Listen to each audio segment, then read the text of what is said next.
Durante la presente semana, mucho se ha dicho acerca de la falta de control de las cárceles guatemaltecas y los delitos que se coordinan detrás de las rejas. Esta noche, y previo a la entrevista con el ministro de Gobernación, Mauricio López Bonilla, le presentamos un trabajo especial de T13 Noticias referente al tema.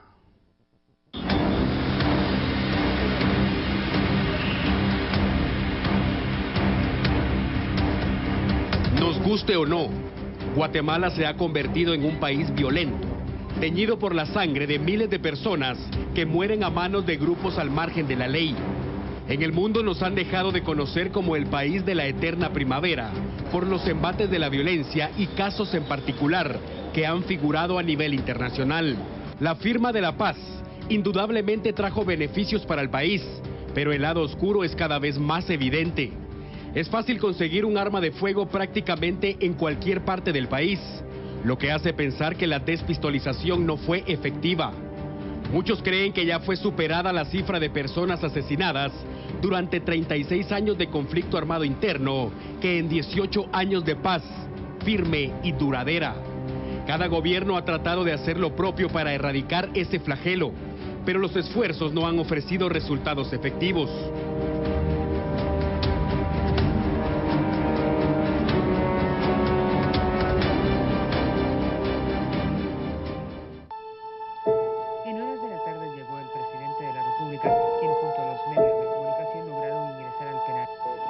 Una de las principales causas de la violencia en el país es la falta de control del sistema penitenciario.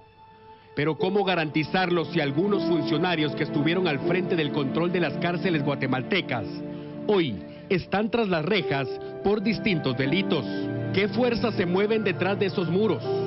¿Cómo controlar a más de 18,000 reos con poco más de 3,000 agentes del sistema penitenciario? ¿Cómo evitar las extorsiones si gobiernos anteriores invirtieron millones de quetzales en bloqueadores de señal telefónica que resultaron una burla? ¿Cómo impedir que los reos tengan acceso a teléfonos móviles, internet, armas, drogas y dinero en efectivo, producto de actividades ilícitas? ¿Quién tiene las respuestas? ¿Quién garantiza que sus acciones serán efectivas? ¿Quién es el indicado para dirigir esa dependencia del Ministerio de Gobernación? O mejor aún, ¿quién tiene el coraje de tomar el cargo, sabiendo que tratará con gente dispuesta a todo para alcanzar sus objetivos?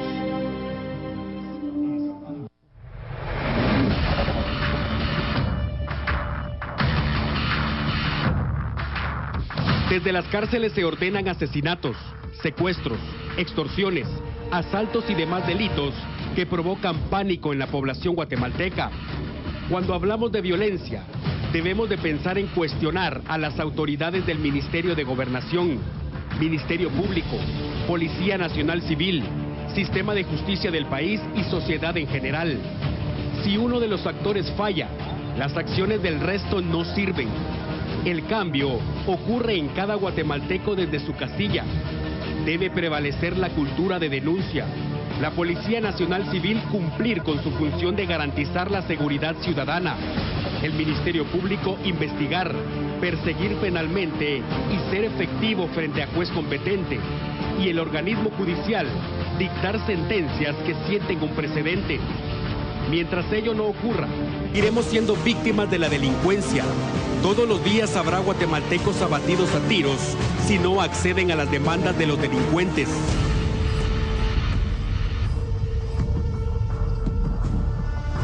Reos extorsionando y ordenando todo tipo de ilícitos. Adultos abusando sexualmente de mujeres y niños. Adolescentes disparando contra todo aquel que se cruza en su camino. Cárceles llenas y juzgados vacíos.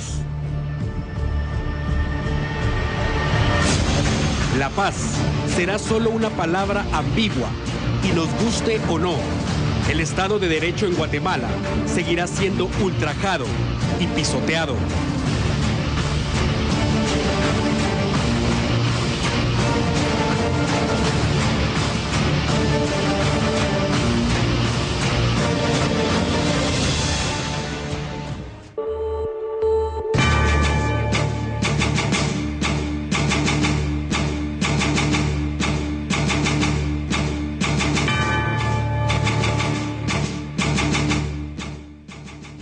Gracias por continuar con nosotros. La nota previa a la entrevista con el ministro de Gobernación, Mauricio López Bonilla. Bienvenido una vez más a T13 Noticias y gracias por su tiempo. Muchas gracias, Alan. Es un gusto estar acá con ustedes y un saludo para todos los televidentes. Ministro, veíamos una nota previa, la importancia de este cargo, sin duda. Quiero preguntarle primero, ¿cómo encuentra usted el ministerio, cómo está actualmente y cómo planea entregarlo?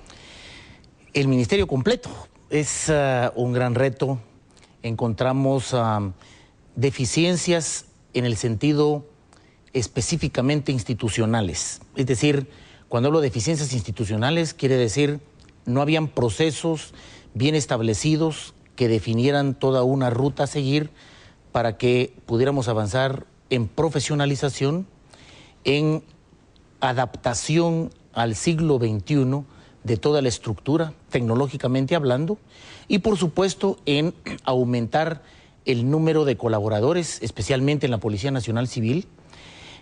Áreas como el sistema penitenciario, migración y Policía Nacional Civil son áreas en donde hay que trabajar mucho, hemos estado trabajando mucho y la proyección va precisamente en el marco de un plan de estratégico de 4 años que estamos llevando a cabo.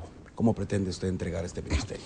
Nosotros pretendemos entregar que va a ser la mejor herencia realmente del esquema de seguridad del gobierno del presidente Otto Pérez Molina, con una institucionalidad bien fortalecida, es decir, con capacidades bien definidas, profesionales, la gente dignificada.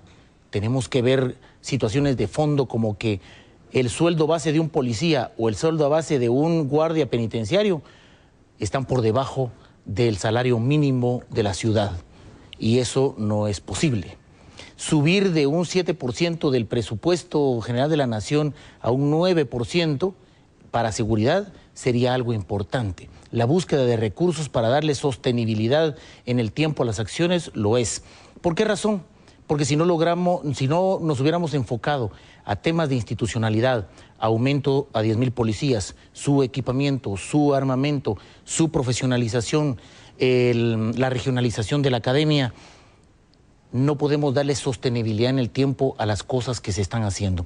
Hablar durante 4 años de subir 10,000 elementos, la PNC, bajo una nueva filosofía, con mayores capacidades, con un nuevo despliegue territorial, con equipamiento y con una filosofía de ser más una policía comunitaria, esto se dice fácil, pero es verdaderamente un gran desafío que estamos cumpliendo, finalizando el 3er año del gobierno del presidente Pérez. Una vez se tienen esas capacidades, realmente el tema empieza a ser cómo se aborda la problemática de la caracterización delincuencial, qué es lo que más golpea al guatemalteco. Ahí hemos estado trabajando en lo que es manejo de crisis mientras aumentamos nuestras capacidades. Una vez se aumentan las capacidades, tiene que haber un nuevo despliegue, tiene que haber una nueva orientación y un trabajo conjunto, como lo decía la nota anterior.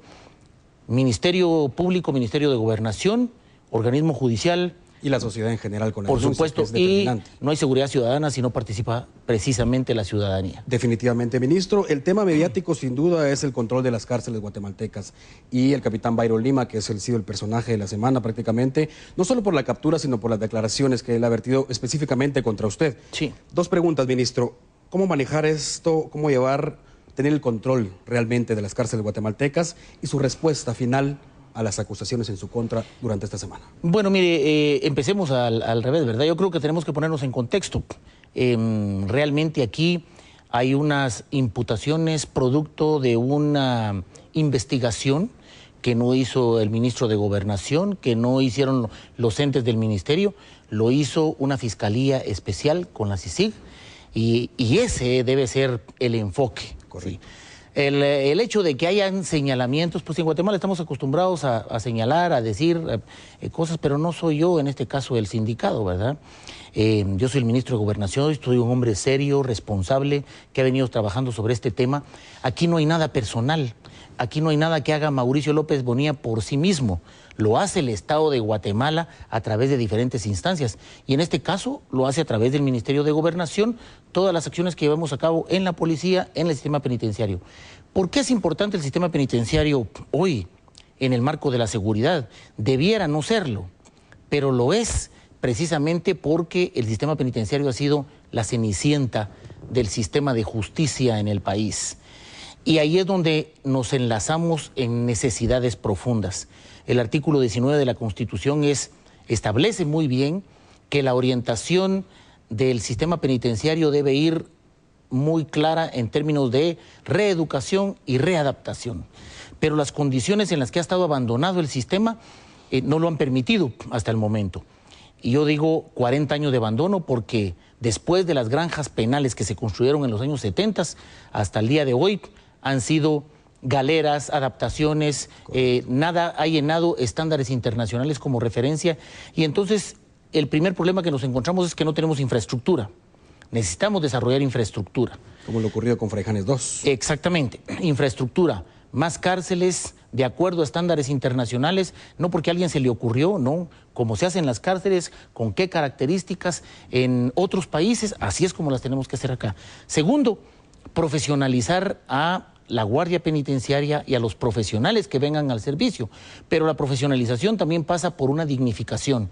No podemos tener salarios de hambre en donde hay muchos privados de libertad que superan por 100, por 500 o por 1000 las capacidades económicas de un guardia penitenciario. Y en ese sentido, ministro, es importante también, entiendo que son más de 18,000 reos. Así es. En las 22 cárceles bajo jurisdicción del sistema penitenciario, para un total de aproximadamente 3,000 guardias. Estamos hablando que tenemos un sistema colapsado porque este está diseñado para soportar aproximadamente la administración de unas 7,000 personas, 6,800, y tenemos 18,000 en todo el sistema, más las cárceles públicas, que son cárceles a cargo de la PNC, que regularmente están en las cabeceras departamentales, que tendrán casi unos 2,000.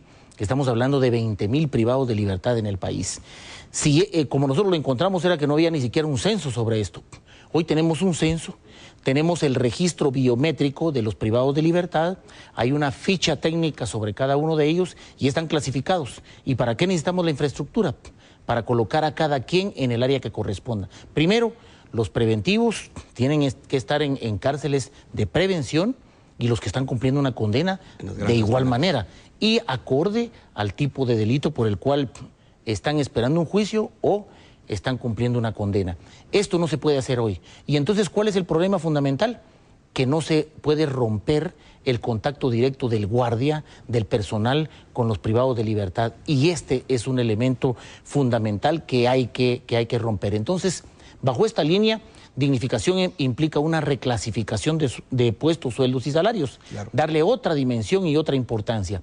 Y luego de eso, poder crear las condiciones en las cuales verdaderamente haya una filosofía de rehabilitación al interior de las cárceles. Hay situaciones ahí en donde como está el sistema hoy día, dividido en sectores, es del sector ahí para adentro, son ellos los que mantienen sus propias reglas. Y eso no es lo que debe ser. Entra en juego también lo que hablábamos hace un momento, el sistema importante, determinante del sistema de justicia del país. Sí, porque si el proceso es muy lento, se sufre de hacinamiento en las cárceles, personas que pudieran o debieran estar ya en libertad con procesos menores. Es importante también, ministro, lo que hablábamos de la cantidad de guardias del sistema penitenciario. Hoy la requisa de Pavoncito definitivamente es efectiva, pero evidencia también que hay facilidades para ingresar a vehículos blindados. Sí, hablemos un poquito acerca de la requisa. Bueno, mire, la situación de Pavoncito yo creo que ya todos la conocemos, ¿verdad? Era una cárcel con fuero especial prácticamente, una cárcel en donde se daban muchísimos privilegios a muchas personas que convenientemente habían sido llevadas a ese lugar. No puede existir excepciones en el marco de un sistema como este porque ahí violentamos la ley. El tema es, todos los privados de libertad deben ser iguales. Correcto. Todos deben de recibir el mismo trato.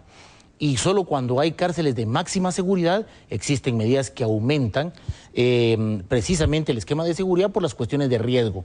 Si, por ejemplo, tenemos privados de libertad o reos que están pasando por un proceso con vías de extradición, tenemos que protegerlos muy bien porque ahí sabemos que puede haber mucho dinero, pueden haber muchas situaciones.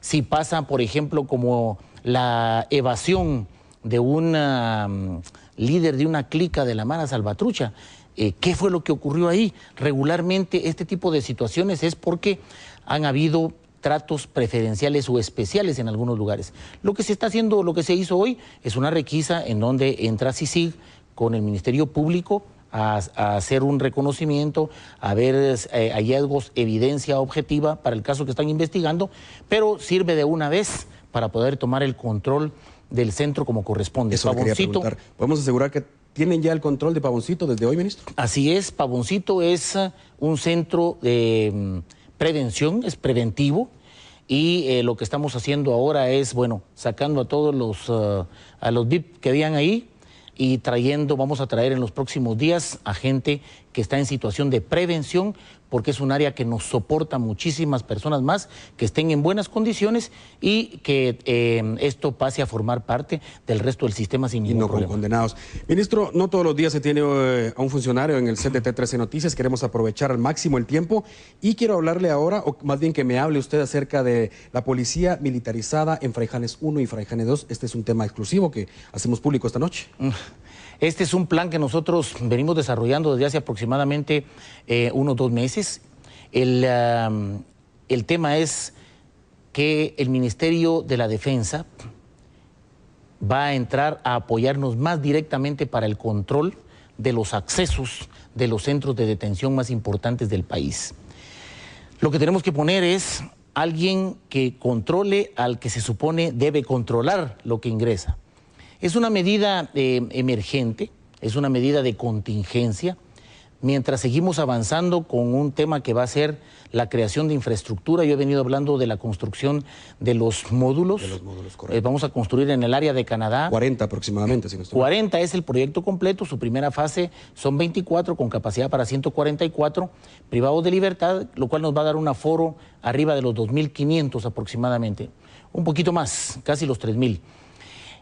Mientras eso ocurre, nosotros estamos con la orientación de un plan que hemos venido trabajando, que es tomar el control de centro por centro, en donde sale una nueva promoción del sistema, no la mezclamos con el resto.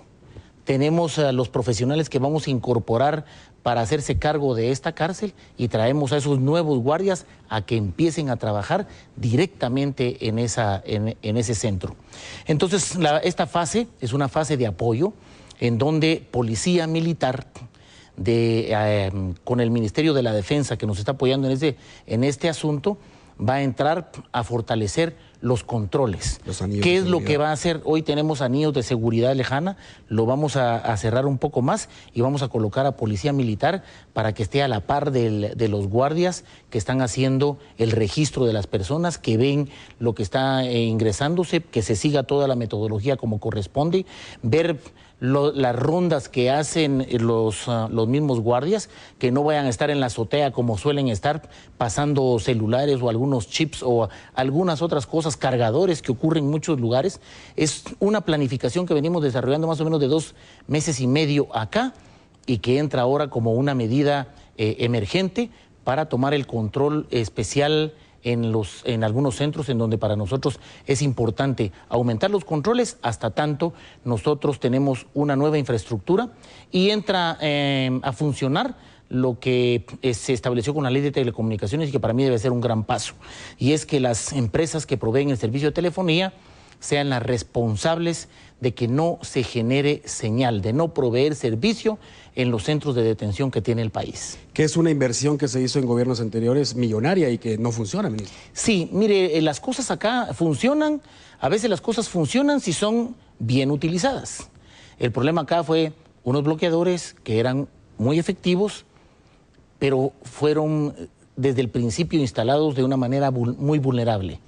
Eran fáciles de sabotear para su energía eléctrica, eran de fácil acceso. Hubo algunos problemas, me gusta decir esto, en el área de zona 18, zona 1 y zona 6, con problemas de señal en algún momento, años atrás. Y cuando fueron a hacer una revisión del área, se dieron cuenta que uno de los bloqueadores, en lugar de estar bloqueando señal hacia el centro, habían cambiado la dirección del bloqueo hacia afuera del penal. Entonces, habían problemas de transmisión fuera. Si se coloca tecnología, hay que garantizar que esa tecnología no tenga a esa tecnología, no tenga acceso cualquier persona, porque seguro lo primero que se va a buscar es cómo se sabotea su efectividad. Y en ese sentido tenemos una mesa técnica en donde ya llevamos 12 reuniones. Estamos trabajando con las telefónicas, con la Superintendencia de Telecomunicaciones, que es el ente encargado, de acuerdo a la ley, a administrar todo este tema, y esperamos que entre a funcionar lo más pronto posible. Cada centro necesita su propio estudio para poder implementar la tecnología que se considere más. Y sin duda la apropiada. población en general está esperando que sea efectivo. El tiempo en televisión es corto, vamos a ir a un corte comercial. Enseguida seguimos con el ministro de Gobernación, Mauricio López Bonilla, acá en T13 Noticias.